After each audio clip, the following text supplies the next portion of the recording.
Hi all, welcome back to our channel. మీలో ఎంతమందికి దేవుడి మీద నమ్మకం ఉంది? దేవుడు ఉన్నాడు అని నమ్ముతున్నారు?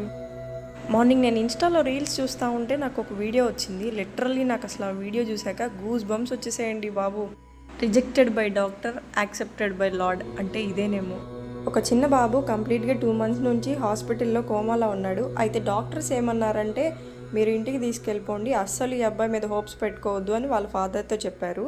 కానీ వాళ్ళ ఫాదర్ మాత్రం నన్ను ఈ టైంలో ఆ పూరి జగన్నాథుడే రక్షిస్తాడు అని ఆ బాబుని స్వయంగా చేతులతో తీసుకొని గుడి దగ్గరికి వెళ్తాడు.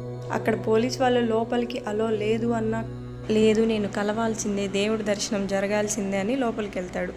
కరెక్ట్గా దేవుడికి మహాప్రసాదం ఇచ్చే టైంలో దేవుడి పాదాల దగ్గర పెట్టిన తీర్థం ఆ బాబు మీద ఒక డ్రాప్ పడ్డ వెంటనే 2 నెలలుగా కోమాలో ఉన్న బాబు ఫస్ట్ చేతులు, తర్వాత తల కదిలించాడు. ఇంతకీ మీరు ఆ వీడియో చూసారా? మీ ఒపీనియన్ ఏంటి?